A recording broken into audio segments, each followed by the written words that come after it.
proposing a minimum increment of 7 billion shillings annually. This move aims to address the rising expenditure stemming from the growing number of medical practitioners across the counties. However, with no corresponding increase in revenue allocation, concerns over sustainability looms large. Stanley Lugaria brings us the details. Appearing before the Senate Finance and Budget Committee to deliberate on Division of Revenue Bill, the Council of Governors Chairperson Anne Waiguru has urged the Senate to push for every county to be allocated equitable share of revenue, amounting to a total 7 billion shilling for every fiscal year, so as to be able to address extra expenses including payment of doctors, which continues to hamper service delivery across counties. It is that serious. It's actually not a favor we are asking for. We're asking just to even break even, to get resources enough to break even for counties to continue staying afloat.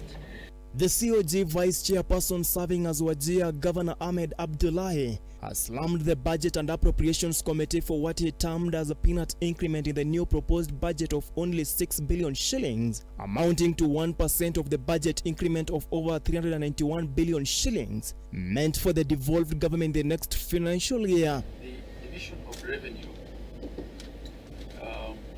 is based on shareable revenue and not on the current budget that is. And the flow for the amounts that's to go to the counties is 15% of the last audited and approved accounts. Sentiments echoed by Nyeri counterpart Mutahi Kahiga, who said there is no allocation for ECDE, with the libraries and learning centers funding bill life hanging in between, an issue that has forced the county to stretch beyond their means.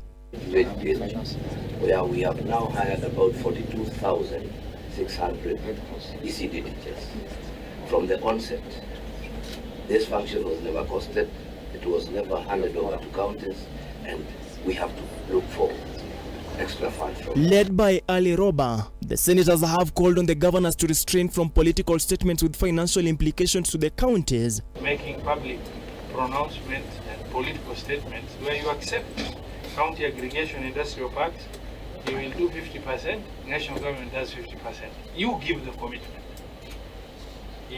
When you know the reality in your budget cannot support it. With Kakamega Senator Boni Khalwale pleading with the 47 leaders to refrain from dining with the MPs, with a mind that they will support them and instead work hand in hand with the Senate Finance Committee. See what the Council of Governors can come with out of IDEC meetings. Those are the people you're competing with for the resource that we are dividing. Kisii Senator Richard Onyonka has faulted the Exchequer for alleged misplaced priorities, terming them unconstitutional as they vow to support counties in actualizing devolution, as they sought to understand why the Treasury was delaying to release monies meant for the counties, as well as why there are 3 different bursaries at county level. Why the county governments are not being given that money, I don't know. But at the same time, I'm confused because you as governors are giving bursaries, but MPs are also giving the same bursaries, and you have, in fact, even us in the Senate, if we had money, we would also be giving bursaries. Stanley Lugaria, Look Up TV. Public Service Performance Delivery Management CS Moses Courier now says he will